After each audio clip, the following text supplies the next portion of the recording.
Mesdames et messieurs, bonsoir. Nous sommes samedi 2 mai. Voici les grands titres de ce 20h. La bataille contre le Covid-19 continue en Côte d'Ivoire. Le ministère de la Santé et de l'Hygiène publique, en première ligne dans la lutte, vient de faire le bilan. On dénombre 29 nouveaux cas, portant à 1362 le nombre de personnes contaminées, dont 622 patients guéris, 725 cas actifs à ce jour. On retrousse les manches à tous les niveaux pour vaincre le Covid-19. Le président de l'Assemblée nationale est sur le front. Il a visité aujourd'hui les postes de contrôle sanitaire et sécuritaire sur l'autoroute du Nord et à Azaguié. Amadou Soumaro et les ministres Bagondo Diomandé et Amadou Koné se sont imprégnés du dispositif mis en place. Après la sensibilisation, place à la répression. Le ministère des Transports brandit les sanctions contre les conducteurs qui ne respectent pas les mesures barrières dictées par les autorités sanitaires. Une centaine de véhicules a été mis en fourrière pour non-respect des places à occuper par les passagers.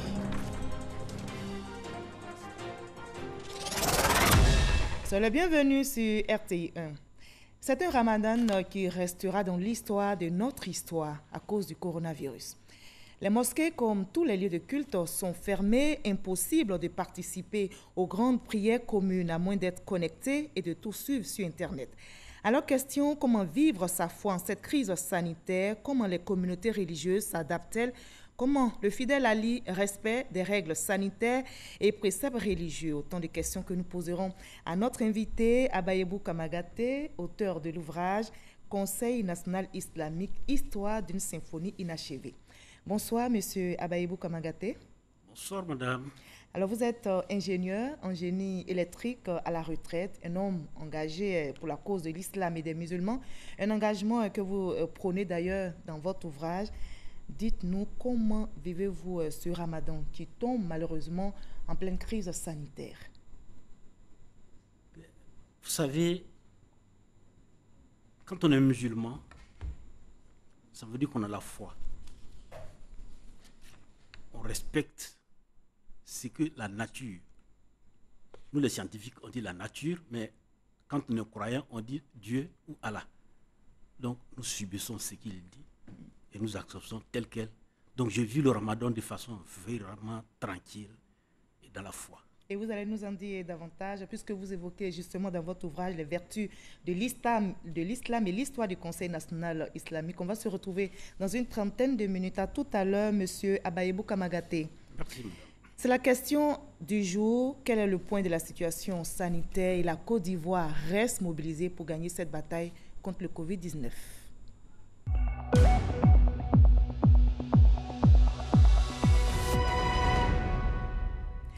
Le point de la situation sanitaire dominée par le Covid-19 en Côte d'Ivoire. Le ministère de la Santé et de l'Hygiène publique vient de dévoiler le bilan de ce samedi 2 mai. On dénombre 29 nouveaux cas, portant à 1362 le nombre de personnes contaminées, dont 622 patients guéris, 725 cas actifs à ce jour. Je vous propose d'écouter le directeur général de la Santé, professeur Mamadou Samba. Point de la situation du Covid-19 au 2 mai 2020. Le ministère de la Santé et de l'Hygiène publique a enregistré ce jour, samedi 2 mai 2020, 29 nouveaux cas de Covid-19 sur 435 échantillons prélevés, soit 6,6% de cas positifs, 25 guéris et 0 décès. À ce jour, la Côte d'Ivoire compte donc 1362 cas confirmés, dont 622 personnes guéries, 15 décès et 725 cas actifs. Le nombre total d'échantillons à la date du 2 mai est de 10 508. Depuis le 21 avril 2020, aucun cas de Covid-19 n'a été notifié à l'intérieur du pays. Tous les nouveaux cas le sont dans le Grand Abidjan.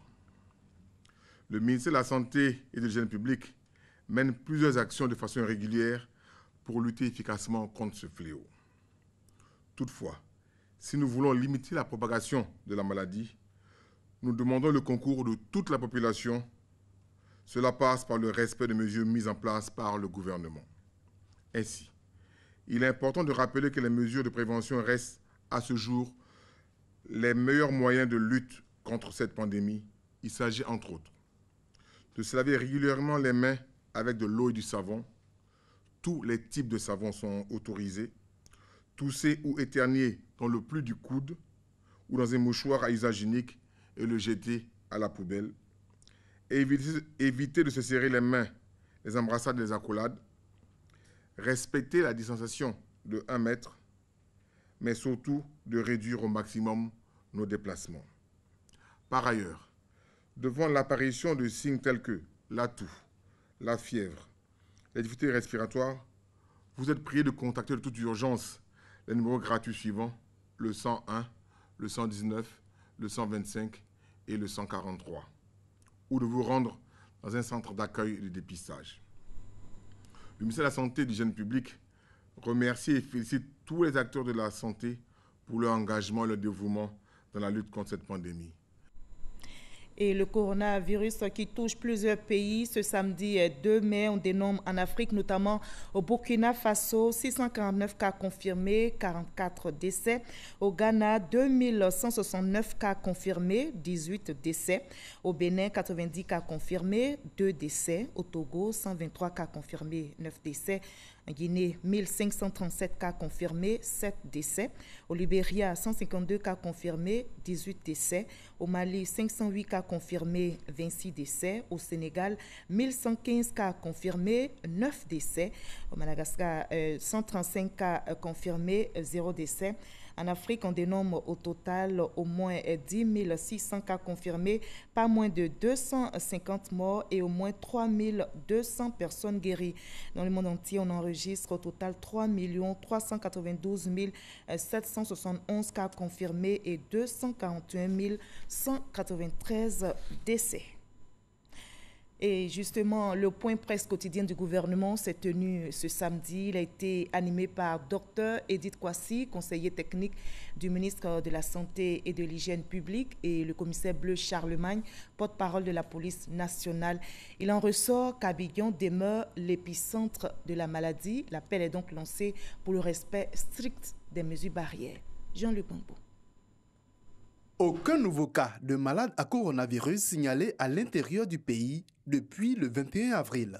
La quasi-totalité des cas reste concentrée dans le Grand Abidjan, la capitale économique où, malgré le nombre croissant de patients déclarés guéris, on note une progression de la pandémie. La meilleure façon de freiner cette progression, c'est le respect des mesures barrières, aussi contraignantes soient-elles. C'est ensemble, discipliné et responsable, qu'on en viendra à bout. C'est ce seul sacrifice sur nous-mêmes qui vaille la peine d'être fait dans le contexte actuel pour sauver notre pays de cette catastrophe humanitaire qui se profile à l'horizon. Mais en attendant, le pays reste ouvert à toutes les bonnes pratiques documentées ou ayant fait leurs preuves dans d'autres pays par le partage d'expériences, en tenant compte de notre contexte, en laissant la latitude aux experts et spécialistes de la proposition du choix de la stratégie et du protocole de soins. Certaines pratiques avérées prometteuses ou bonnes peuvent ne pas être réalistes ou réalisables chez nous. La victoire contre le coronavirus passe également par le respect des mesures sécuritaires édictées par le Conseil national de sécurité. Malheureusement, plusieurs cas de violation de ces mesures sont observés. Espérons, au nom de Monsieur le ministre de la Sécurité, de la Protection civile, que l'attitude négative de ces individus réfractaires ne biaise à terme les efforts de tous et induise des mesures beaucoup plus radicales au niveau de nos décideurs. L'état d'urgence reste donc en vigueur et applicable à tous sur toute l'étendue du territoire. Le porte-parole de la police nationale a, à cet effet, lancé un appel à la communauté musulmane. Le rassemblement des musulmans pour rompre le jeûne à 19h, ensuite leur sortie prématurée pendant le couvre-feu pour les pâtisseries et boulangeries. Je voudrais là-dessus donc être clair. Les mesures qui ont été édictées après donc l'instauration de l'état d'urgence le 23 mars dernier par le chef de l'État restent en vigueur. Elles sont impersonnelles, elles s'adressent donc à tous, sans distinction de confession religieuse. Donc, chers parents musulmans, C'est le moment de prouver votre citoyenneté que nous connaissons tous. Un appel à la loyauté, au civisme, mais surtout au respect des mesures barrières pour freiner la propagation de la maladie à coronavirus. Car, à ce jour, ce sont 1151 personnes qui ont été interpellées pour non-respect des mesures liées à l'état d'urgence sanitaire. La Chine est solidaire de la Côte d'Ivoire dans la bataille contre le Covid-19. Une délégation de 12 médecins chinois vient d'arriver à Abidjan pour appuyer le système sanitaire ivoirien. Ces médecins ayant séjourné à Ouagadougou, Burkina Faso, sont arrivés dans notre pays pour apporter leur expertise afin de venir à bout de cette pandémie. Mamadou Kwasi. C'est à bord d'un avion de la compagnie nationale Air Côte d'Ivoire que ces médecins chinois sont arrivés à Abidjan après un séjour à Ouagadougou, au Burkina Faso. En provenance de Roubaix, province chinoise d'où est née la pandémie, ces experts chinois viennent apporter leur contribution dans la lutte contre le Covid-19 en Côte d'Ivoire. Après les formalités administratives et policières, la délégation chinoise a été soumise à un contrôle de température et un test de dépistage Covid-19 à la demande du directeur général de l'Institut national d'hygiène publique. Une présence en terre ivoirienne souhaitée par la Côte d'Ivoire. Et donc la Chine est venue avec des experts en Côte d'Ivoire pour un processus d'échange d'expériences. Nous allons recevoir d'eux et nous allons également partager notre expérience avec eux. Cela va se traduire aussi bien dans la lutte contre la propagation de la maladie, mais également dans la lutte pour traiter les patients qui sont infectés, diagnostiqués, positifs. Selon l'ambassadeur de Chine en Côte d'Ivoire, cette présence d'experts s'inscrit dans le cadre de la coopération de la Côte d'Ivoire et son pays. Cette équipe se compose de 12 médecins renommés en Chine. Ils ont beaucoup d'expérience dans la lutte contre l'épidémie. Après arriver en Côte d'Ivoire, ils vont partager leur expérience pratique très riche avec leurs homologues ivoiriens. Ils vont tenir des réunions de consultation avec les amis ivoiriens. En plus de consultations et analyses, ces experts chinois vont aussi procéder à des formations sur le territoire ivoirien. La solidarité se renforce, elle est visible dans les différentes localités. Les populations des régions du Gontougo, du Bélier et du Moronou ont reçu des dons de la part du vice-président Daniel Kablan-Duncan. Et ces dons sont estimés à 43 millions de francs CFA. Herman Guivé. 600 sacs de riz de 50 kg, 900 paquets de pâtes alimentaires, 900 seaux et 3600 pots de savon liquide pour 150 cartons de papier mouchoir. Voici l'acte de solidarité du vice-président Daniel Kablan-Duncan à l'endroit des populations des régions du Gontougo, du Bélier et du Moronou. Un acte de solidarité qui s'inscrit dans l'élan de mobilisation générale face à la crise sanitaire du Covid-19. À Tamagne, au cœur du royaume Bron, c'est en présence du roi Nana Adingra Kwasi Aguiman, entouré de ses chefs de province, que ces dons ont été offerts. Son Excellence, M. Daniel Kablan-Duncan, nous avons à vos côtés pour vous aider à sa manière à faire face à cette pandémie. Ce sont 200 sacs de riz de 50 kg, 100 cartons de sardines, 300 paquets de pâtes alimentaires de 5 kg, 46 cartons d'huile de 12 bouteilles et 60 cartons de boîtes de tomates. Pour les non-vivres, il s'agit de 200 seaux de 100 litres équipés de robinets pour le lavage des mains, de 200 seaux pour recueillir l'eau utilisée, de 1200 pots de savon liquide et 50 cartons de papier mouchoir. Au nom du roi et de la notabilité des populations, hommage a été rendu au vice-président Daniel Kablan-Duncan pour son attention toute particulière accordée au royaume Bron et le Gontougo. Geste de solidarité exprimé également à Toumaudi en présence de Clarisse Duncan, épouse du vice-président, accompagnée du directeur de cabinet adjoint du vice-président de la République, Ephraim Hénaud. Clarisse Duncan, l'épouse du vice-président, s'est saisie de l'occasion pour rappeler avec pédagogie les gestes barrières, inviter les populations à leur strict respect et féliciter le corps préfectoral pour leur bonne implication dans la gestion de la crise sanitaire pour ce qui concerne la région du Bélier. Rappelons que la région du Moronou a également bénéficié de cet acte de solidarité du vice-président Daniel Kablan-Duncan, dont remis par l'inspecteur général d'État, Théophile Awandouli. Des vivres et non-vivres d'une valeur totale de 43 millions de francs CFA. Et comme le vent retrousse les manches à tous les niveaux pour vaincre le Covid-19, le président de l'Assemblée nationale est aussi sur le front. Il a visité aujourd'hui les postes de contrôle sanitaire et sécuritaire sur l'autoroute du Nord et à Azagué. Amadou Soumaoro et les ministres Vagondo Diomandé et Amadou Koné, respectivement de la sécurité des transports, se sont imprégnés du dispositif mis en place contre le coronavirus. Konaté Moussa. Autoroute du Nord à une vingtaine de kilomètres du corridor de Yopougon. Une tente, des pneus disposés, des forces de l'ordre à la tâche et des agents de santé pour la prise de température des usagers. Nous sommes à un poste de contrôle sanitaire et sécuritaire du Grand Abidjan. Les agents de santé et de sécurité reçoivent la visite du président de l'Assemblée nationale, accompagné du ministre de la Sécurité et de la Protection civile. Nous, au niveau de la santé, nous prenons la température. Tous les occupants du véhicule descendent, on prend la température. Et lorsque nous prenons la température, on se rend compte qu'il y a des personnes dont la température est élevée à partir de 38,5, on les fait descendre, on les fait asseoir.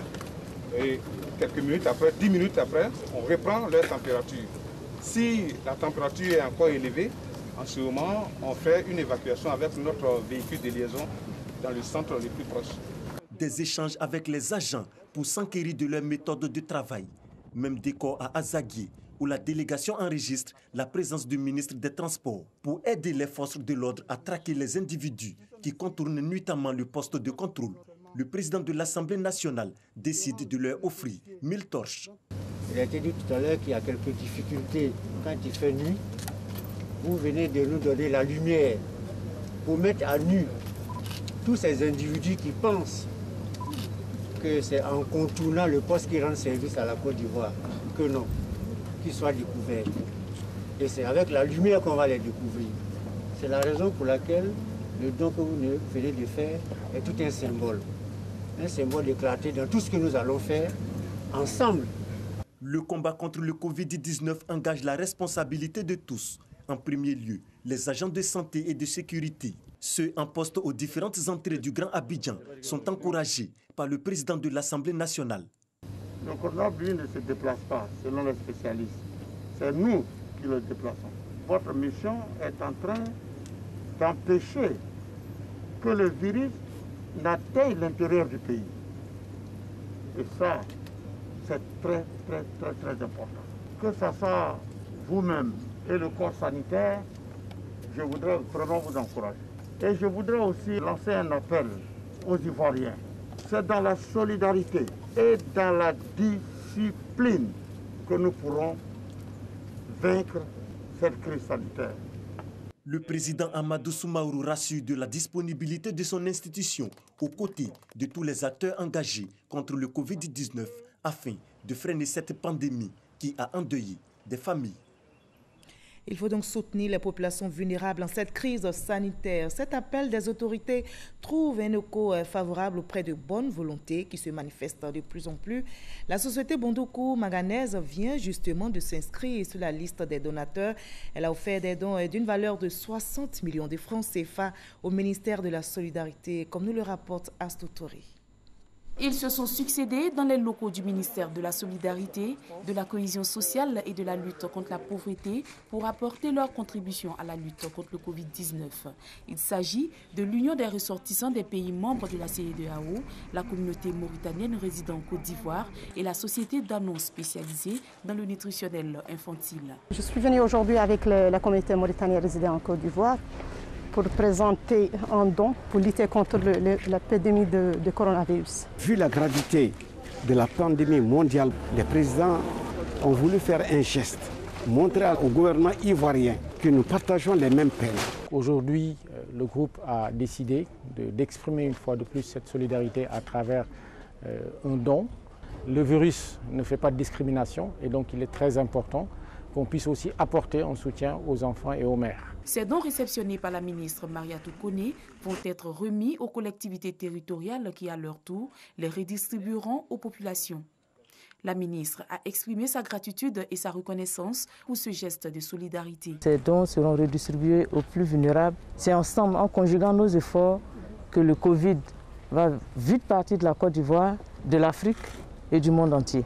Les locaux du ministère de la Solidarité restent ouverts pour tout donateur, a conclu la ministre Maria Toukouni. L'Autorité nationale de Côte d'Ivoire tisse aussi la chaîne de solidarité. La structure a fait don de 10 millions de francs CFA au ministère de la Femme, de la Famille et de l'Enfant. Ces dons composés de vivres et de non-vivres seront destinés aux familles vulnérables. Grâce Canton. La Loterie nationale de Côte d'Ivoire, l'ONACI, aux côtés du ministère de la Femme, de la Famille et de l'Enfant. La structure fait don de 5 millions de francs CFA en vivres et non-vivres et 5 autres millions en chèques. Le tout d'une valeur totale de 10 millions de francs CFA. Depuis le début de cette pandémie, la LONASI a multiplié les actions de soutien envers le corps médical, le corps préfectoral, les FDS et différentes couches de la population au nom de sa responsabilité sociétale d'entreprise citoyenne. Aujourd'hui, nous sommes heureux d'apporter notre appui au ministère de la Femme, de la Famille et de l'Enfant. Un don apprécié à sa juste valeur par la ministre de la Femme, de la Famille et de l'Enfant. Ces dons vont, à n'en point douter, contribuer à améliorer la qualité de vie des familles démunies, des femmes et des enfants vulnérables au plan alimentaire, sanitaire et psychologique, et les prémunir contre le Covid-19. C'est donc le lieu de témoigner notre gratitude au président du conseil d'administration et au directeur général pour avoir fait de la LONASI une entreprise pionnière dans l'action citoyenne en mettant au cœur de leurs actions sociales le bien-être des populations vulnérables. La LONASI, au dire de la ministre Ramata Liba Kayoko, n'est pas à sa première action.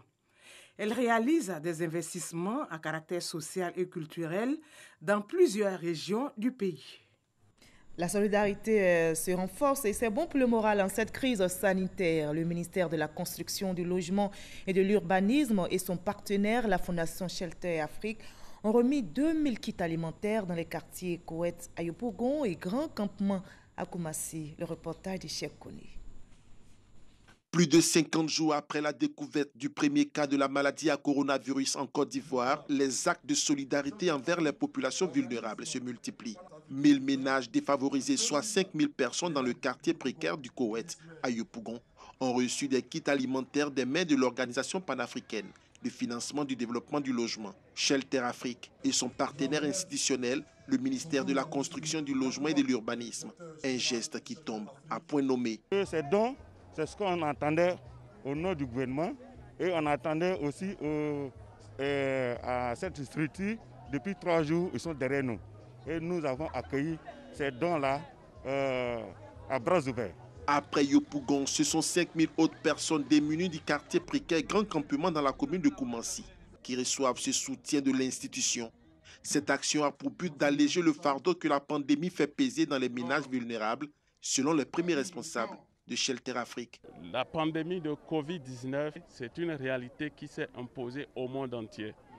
Et quand on regarde de très près, nous avons trouvé que son impact négatif touche très gravement et de façon très sévère les populations. Donc, dans le choix de faire nos actions sociales, nous nous sommes interrogés sur la cible par rapport à laquelle nous pourrions avoir d'impact. Les dons que nous recevons arrivent comme une aubaine.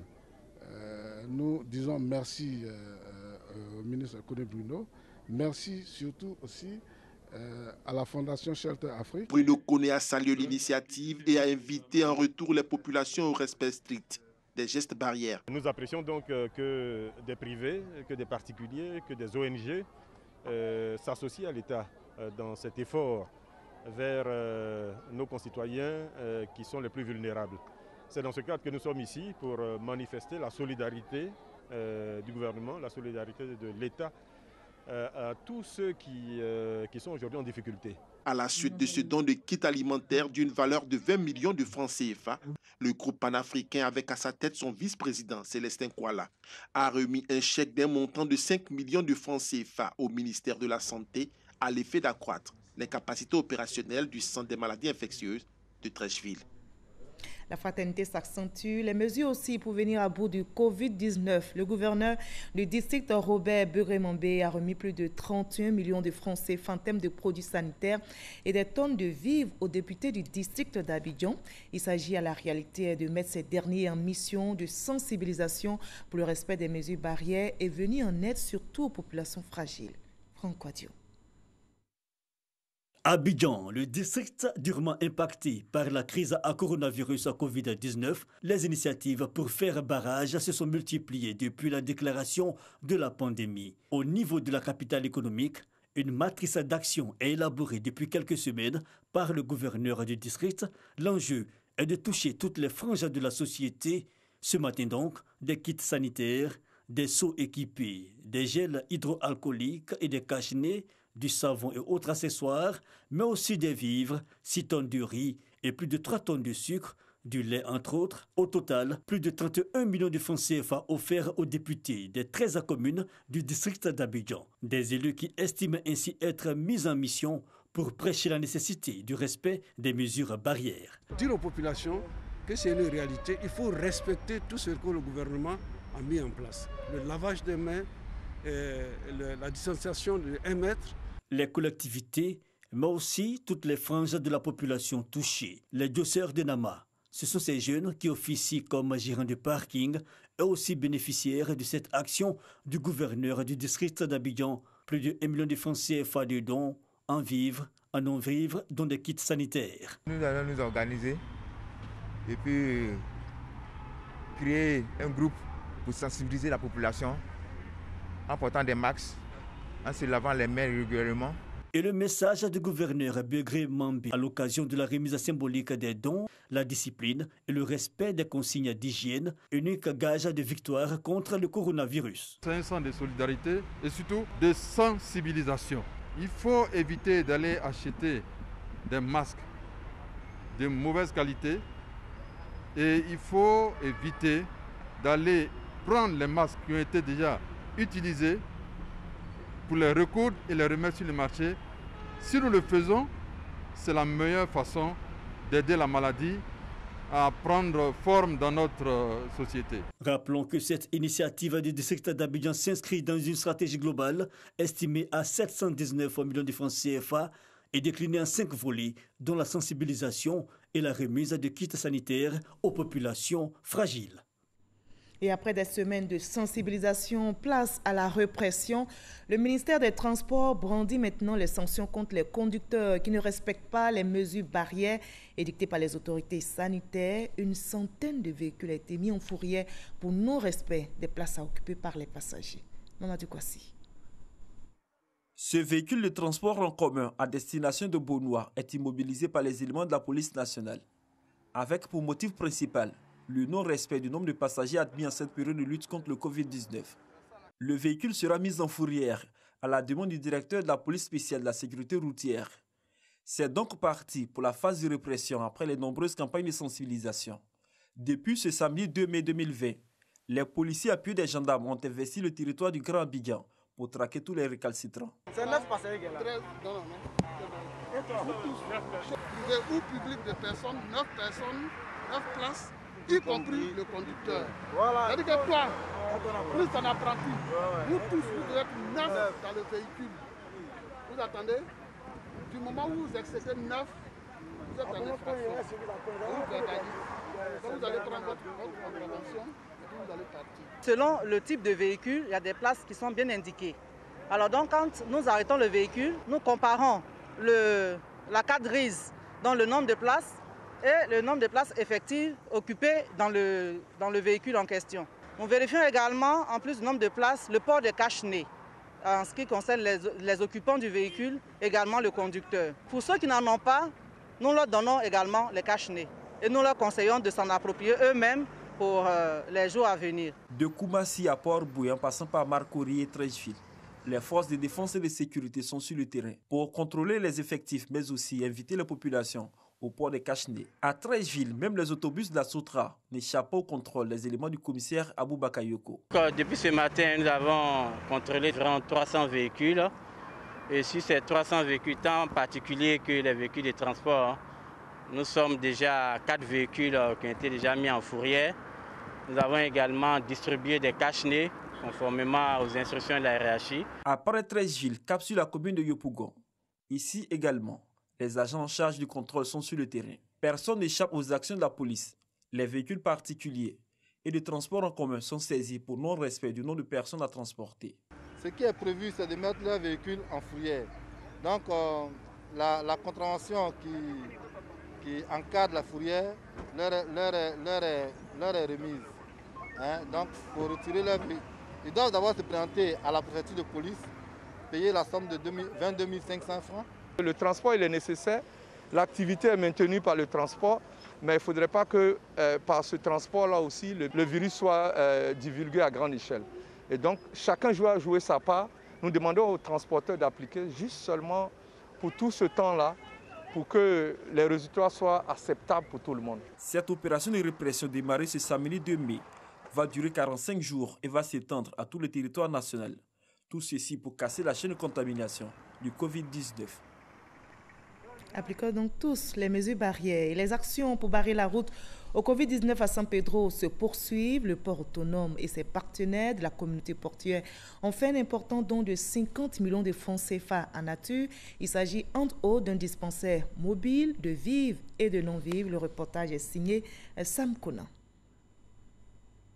Le port autonome de San Pedro et la communauté portuaire à l'assaut du Covid-19. Un dispensaire mobile, du matériel médical, des vivres et non-vivres, le tout d'une valeur de 50 millions de francs CFA remis au comité local de lutte contre les épidémies. Un geste, selon les donateurs, pour renforcer le dispositif de lutte contre le coronavirus dans la région de San Pedro. Nous avons vu la prompte réaction de Monsieur le Président de la République qui a eu à prendre des mesures fortes. Lesquelles mesures par la suite ont été déclinées par Monsieur le Premier ministre.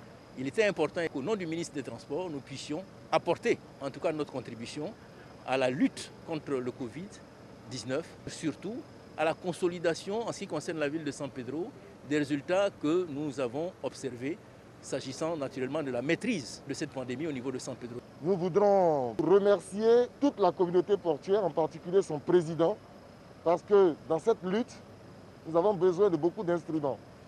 Et l'un des instruments majeurs vient donc nous être offert par la communauté portuaire. Il s'agit donc d'un bâtiment mobile pouvant servir donc à faire donc le dépistage. Aujourd'hui, nous pouvons avec fierté dire que San Pedro est à 0 Covid-19. Les 9 cas déclarés positifs sont aujourd'hui négatifs avec un certificat de guérison. Il s'agit donc pour nous de renforcer ces mesures, de renforcer leur application.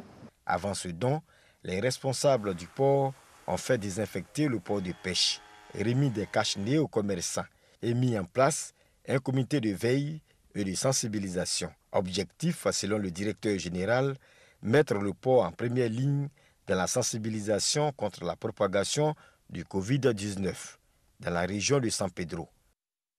La ministre Kandia Camara est aussi sur le terrain. Elle apporte son soutien aux professionnels de la mode. En cette période difficile de Covid-19, elle leur a fait des dons d'une valeur de 10 millions de francs CFA. Godfrey Kambawa pour le reportage. Le secteur de la mode est aussi impacté par la crise sanitaire due à la maladie à coronavirus. Les professionnels de la mode et du mannequinat ne sont pas oubliés. Ils reçoivent des dons des mains de Kandia Camara. La ministre de l'Éducation nationale, de l'enseignement technique et de la formation professionnelle vient soutenir ces acteurs de la mode en cette période difficile causée par l'arrêt des activités. Je tenais à remercier aujourd'hui Madame la ministre Kandia Camara pour le geste qu'elle vient de poser à travers Fadim Sidimé, qui est vraiment une personne de cœur, qui à chaque fois, dès qu'elle le peut, elle est prête à aider les plus démunis. Chaque fois que le besoin s'est fait sentir et qu'on l'a sollicité, avec beaucoup d'affection, beaucoup d'amour et de promptitude, elle a toujours répondu présente à l'appel. Et cela nous va droit au cœur. Des dons d'une valeur de 10 millions de francs CFA, plus une enveloppe de 3 millions de francs CFA. Selon la ministre Kandia Camara, le soutien du gouvernement à l'endroit des professionnels de la mode va se renforcer. Le monde de la mode est aussi frappé de plein fouet par cette pandémie. Nous sommes là aujourd'hui pour leur apporter notre soutien. Pour leur dire aussi que le président de la République, son Excellence Alassane Ouattara, le Premier ministre Amadou Gon Coulibaly, ont pris des mesures pour aider les entreprises, les PME, à pouvoir survivre après cette crise sanitaire. Kandia Camara invite les professionnels de la mode à s'impliquer dans la sensibilisation sur la maladie à coronavirus. Maison décoiffée par une tornade, marché ravagé par un incendie. Ces faits se déroulent dans la région du Logui-Bois, mais les sinistrés ne sont pas abandonnés. Ils sont soutenus par le maire de Divo. Le ministre Amédée Kofi Kouakou leur a fait don de 8 millions de francs CFA, comme nous le rapporte Léon Bro. Lakota, région du Logui-Bois. Après l'incendie le 4 avril du marché central, une tornade a décoiffé le 29 du même mois passé ce marché d'Irulais en pleine mue pour accueillir les commerçants. Conséquence, plus de marchés et les commerçants dispersés dans la commune. Ce n'est pas sans gréver les recettes. Quand il n'y a pas de marché, les clients sont dispersés. Il y a d'autres qui vont au petit marché là-bas, il y a d'autres qui vont sur la route. Ça ne va pas. Il y a beaucoup de clients qui se promènent, on ne sait pas où il faut nous retrouver. Si on peut faire 4 jours sans faire la recette des marchés. Les commerçants disent espérer la reconstruction de leur marché, eu égard à la promesse du président Alassane Ouattara et du Premier ministre Amadou Gon Coulibaly de l'inscrire au programme d'urgence. Mais aux élus et cadres du Logui-Bois, ils demandent une implication en vue d'une célérité, l'incendie du marché représentant pour les 308 sinistrés et la mairie de Lakota des préjudices respectifs de 900 et 400 millions de francs CFA. À ces commerçants, l'aide à la relance des activités s'élève à 5 millions de francs CFA, dont du ministre Amédée Kouakou, qui assure d'un regard croisé sur le projet du nouveau marché de Lakota. Nous sommes en train de travailler effectivement sur un plan architectural qui sera soumis aux commerçants et ensemble nous allons effectivement valider ce plan-là et faire des courriers au gouvernement. Il y a un programme d'urgence qui se fera certainement après le coronavirus. Nous souhaitons que le gouvernement de Côte d'Ivoire inscrive la construction totale de ce marché sur son programme d'urgence. Le marché est évalué à 200 millions, c'est énorme. Si l'État nous appuie, c'est une très bonne chose. Mais dans la situation actuelle, nous allons travailler avec le maire, le député, pour voir quelles sont les réponses qu'on peut apporter rapidement pour soulager nos commerçants. Avant les sinistrés du marché central, Amédée Kouakou et sa délégation ont apporté leur soutien aux églises catholiques et méthodistes de Lakota et à Pakossou, un village de Divo. Au total, 3 millions de francs CFA distribués. Le ministre Souleymane Derassouba, ministre du Commerce, soulage aussi la communauté musulmane de Yamoussoukro. Il leur a fait don de 25 tonnes de riz, 19 tonnes de lait et 420 cartons de sucre, ce don leur permettra de mener à bien ce mois de Ramadan en plein Covid-19. On en sait plus avec Seydou Ben Coulibaly et Franck Kouadio. La grande mosquée de la paix de Yamoussoukro, lieu choisi pour la distribution de vivres et de non-vivres, un don de Souleymane Derassouba, ministre du Commerce, à la communauté musulmane, un geste de solidarité en ce mois de partage et d'adoration. C'est pour dire à tout le monde de se mettre en prière, pour que ce mal qui est venu aujourd'hui contre le monde puisse éloigner de nous tous. On a identifié des cibles précises. Ces dons du ministre iront jusqu'aux destinataires finaux. Ce sont au total 26 tonnes de sucre, 19 tonnes de lait et 420 bouteilles d'huile qui ont été offertes aux musulmans du district autonome de Yamoussoukro. Ça va nous soulager beaucoup, surtout avec ces temps-ci de coronavirus. Les gens en ont beaucoup besoin. Chaque année, monsieur le ministre fait ces dons-là, mais pour cette année, c'est exceptionnel. Nous traversons une crise terrible de la pandémie. Les parents sont complètement démunis, désorientés. Il est bon que, à cette période-là de Ramadan, que le ministre les soutienne. Ces dons du ministre du Commerce seront redistribués à toutes les couches sociales musulmanes du district autonome de Yamoussoukro. Nous sommes samedi, c'est l'heure de parler culture dans ce 20h.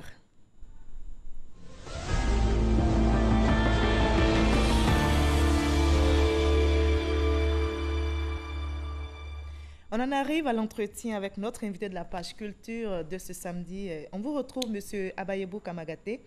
Je rappelle que vous êtes ingénieur en génie électrique. Vous êtes à la retraite, une retraite active, puisque vous venez d'écrire un ouvrage. Oui. Alors, l'ouvrage porte sur le Conseil national islamique, Histoire d'une symphonie inachevée. D'abord, c'est quoi le Conseil national islamique et pourquoi cette histoire est-elle une symphonie inachevée? Le Conseil national islamique est une fêtière des organisations musulmanes en Côte d'Ivoire. C'est une symphonie inachevée parce qu'elle a commencé vraiment avec une certaine euphorie et malheureusement cette euphorie n'a pas pu être maintenue et au fil du temps elle s'est un peu émoussée.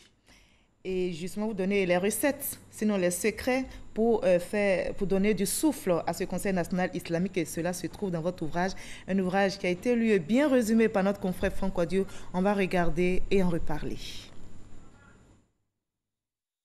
Conseil national islamique ou l'histoire d'une symphonie inachevée. Tout part de cette date, 1985, une date qui, dès l'avant-propos, à titre indicatif, situe le lecteur dans l'espace-temps. 1985, dans le quartier des Deux Plateaux à Dian, commune de Cocody. L'idée d'une meilleure organisation des prières de Tarawi dans le secteur est partagée, germant ainsi dans l'esprit de l'auteur l'amour du travail communautaire. Créer et organiser une entité pour accompagner le réveil d'une communauté musulmane, cela pour Abaïbou Kamagaté s'imposait, car sa communauté, la communauté musulmane, était en progression constante au fil des siècles. Et cette évidence de l'histoire s'est illustrée par la sollicitation du politique qui déjà, avec Félix Houphouët-Boigny, premier président de la Côte d'Ivoire indépendante, envisageait une politique axée sur la communauté musulmane à l'aube de l'indépendance. L'auteur, certes, mêle et démêle les fils de l'histoire en rappelant les différentes étapes de l'édification d'une société ivoirienne pluriethnique et religieuse, mais n'oublie pas son fil conducteur, l'importance d'une cause militante mue par une seule raison, la consolidation de la foi, et cela pour mieux relever les défis de l'heure. Mais l'œuvre, qui peut paraître comme un essai, se décline en fait historique, mais aussi en questionnement. Dans votre livre, justement, vous abordez la phase actuelle du développement de la communauté musulmane et vous vous demandez quel visage présentent les communautés musulmanes aujourd'hui. Je vous retourne la question et j'attends la réponse. Aujourd'hui, Dieu merci, les communautés musulmanes en Côte d'Ivoire sont très très dynamiques. En preuve toutes les activités qui se déroulent quasiment tous les jours. C'est vraiment un plaisir pour moi de voir cette communauté bouillante aujourd'hui. Et vous regardez ce qui arrive aujourd'hui, la crise sanitaire que nous vivons. Dieu merci, avec cette organisation, la communauté est véritablement impliquée. Un seul mot d'ordre du COSIM a suffi pour que dans toutes les localités, les mosquées soient fermées. Et ça, c'est le résultat de l'organisation de la communauté. Et dites-nous, justement, puisque vous abordez l'actualité qu'est le Ramadan et le Covid-19, comment le musulman peut-il réussir son jeûne tout en observant les mesures barrières liées au coronavirus? Vous l'avez évoqué, les mosquées sont fermées. Donc comment, chez vous, vous observez ces mesures barrières? Le premier élément du musulman, c'est d'abord la famille. Et la vie familiale est un élément de base. Donc, on peut vivre convenablement le Ramadan en étant dans sa famille. C'est une petite parenthèse, c'est qu'en fait, la grande prière qu'on célèbre, en réalité, ce n'est qu'un ajout qui est venu après le fondement de l'islam. Donc, c'est plus un accessoire, mais qui, devient un élément véritablement important. Donc, ne pas le vivre ne doit pas être une cause pour ne pas avoir un ramadan bien rempli. Vous vivez votre foi, malgré les peines, malgré les difficultés, malgré les aléas, vous vivez bien votre foi. Donc, dites-nous, on sait que l'islam, c'est la fraternité et le coronavirus implique la distanciation sociale. J'imagine que ce n'est pas quand même facile. Non, évidemment, quand on se retrouve, c'est quand même quelque chose de voir son frère, de voir sa soeur, lui dire bonjour, causer avec elle, avoir les informations de ses enfants. Donc, c'est véritablement la fraternité. Et cette fraternité, elle est le cœur de toutes les communautés religieuses, pas uniquement musulmanes. Donc, quand on n'arrive pas à vivre cette fraternité, c'est sûr qu'il y a quelque chose qui manque. Et c'est difficile. Alors, vous prenez la générosité aussi, le partage. Et justement, on sait que les ruptures de jeûne sont maintenant moins festives à cause de ce Covid-19. Il n'y a plus de partage puisque vous ne pouvez pas vous retrouver en grand groupe pour rompre le jeûne. Comment donc on peut manifester cette solidarité tout de même? Ben, voyez, je regarde un peu ce que nous on faisait dans notre village. Vous voyez les femmes particulièrement, vers la fin de la journée, qui se baladent de quartier en quartier avec les repas.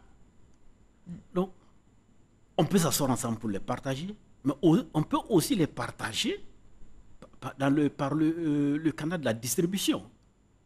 Je veux dire qu'on prépare à la maison. On ne met plus la main à la même assiette. Exactement, ça manque. Oui. Mais il n'en demeure pas moins que c'est le même repas qui est partagé. Oui. Donc la solidarité est toujours vivante.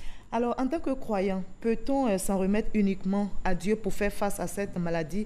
Sinon, comment le guide religieux transmet-il les prescriptions des autorités sanitaires aux fidèles? Je commence par la première Puisque partie. vous ne vous retrouvez plus. Vous savez, on ne peut pas... Vous savez, en islam, il y a une petite anecdote. Je pense que je peux la raconter rapidement. Un jour, le prophète, il était parti avec ses compagnons et ils avaient les chevaux. Quand ils se sont arrêtés, au lieu d'attacher les chevaux, il y a un qui a dit, bon, mais je confie ça à Dieu. Le prophète dit, non, il faut l'attacher d'abord. Et puis ensuite, tu le confies à Dieu. Donc, combattre le coronavirus, c'est d'abord s'en remettre aux spécialistes qui disent, voici ce qu'il faut faire. Et enfin, ensuite, on s'en remet à Dieu. Parce que le médecin fait ce qu'il peut, mais il y a des gens qui meurent. Ça veut dire que le médecin, la science a des limites. Et là intervient Dieu. D'accord. Donc on mise aussi sur la prière. Évidemment. Parce que ça, l'élément fondamental que moi je retiens de cette crise, c'est la limite de l'être humain. Nous devons être conscients de notre limite. Malgré tout ce dont nous disposons aujourd'hui, on voit qu'un petit virus, on ne voit même pas, a mis le monde à l'arrêt. Exactement. Donc c'est cette limite-là. Je crois que c'est ça qui est vraiment l'élément fondamental que je veux retenir. Justement, vous l'avez dit, ça montre les limites de l'homme. Alors, quelles sont les recettes pour construire une communauté religieuse forte qui impacte non seulement les fidèles, mais aussi l'environnement social? Le premier élément, c'est la foi. Parce que vous savez, la foi, c'est ce qui fait qu'on arrive à transcender. Donc, une fois qu'on a la foi, on peut réussir, on peut utiliser les règles sociales qu'on connaît. Tout le monde n'a pas la foi. C'est difficile de construire une communauté sans un minimum de foi. Parce que si je ne veux pas avoir confiance, comment voulez-vous que j'arrive fondamentalement à bâtir quelque chose de convenable avec vous? Il y a ce minimum. Ensuite, il y a les règles sociales. Ces règles sociales, bon, on les connaît, ceux qui font la sociologie. Donc ça, c'est des règles connues. Mais le socle, savoir un minimum de foi. Quand on a la foi, on utilise les techniques modernes qu'on connaît. Le reste vient naturellement. Ouais. Et ça coule, comme de l'eau. Ouais. Alors, dites-nous, vous êtes très engagé, je le sais, dans votre communauté. Parlez-nous de votre contribution personnelle dans cette lutte. C'est vrai que vous avez écrit... La lutte pour la communauté ou la lutte La lutte, justement, en tant que musulman, en tant que membre actif de votre communauté, qu'est-ce que vous faites justement pour lutter contre cette pandémie? De façon personnelle, qu'est-ce que vous faites? De façon personnelle, il n'y a pas grand-chose que nous puissions faire. En fait. Que vous, monsieur Kamagaté? Il n'y a pas grand-chose, honnêtement, qu'on puisse faire, sauf s'en tenir aux recommandations des autorités qui font face aux réalités. Parce qu'au fond, quand moi je suis à la maison, il y a beaucoup de choses que je ne connais pas. Je n'ai pas encore rencontré un malade, mais je crois ce que les autorités me disent. Et vous relayez justement les différents messages concernant les mesures barrières. Dernière question, prier hors des mosquées sans sa communauté, pourrait-il entraver la foi? Normalement, non. Ça devrait être le contraire. Quand je dis ça devrait être le contraire, je reviens à ce que j'ai dit tout à l'heure. Oui. Parce que quand on est conscient, on voit les limites, on se dit, il faut que je croie en Dieu. Et justement, vous nous amenez tous à tourner les regards vers le ciel parce qu'il faut que ce virus soit vaincu. Merci d'avoir partagé votre expérience avec nous. Merci pour votre contribution et merci d'avoir été notre invité de la page culture de ce samedi. Engageons-nous pour la vie, respectons les gestes barrières pour vaincre ce coronavirus, ennemi de l'humanité. Prenez soin de vous et à demain 20h.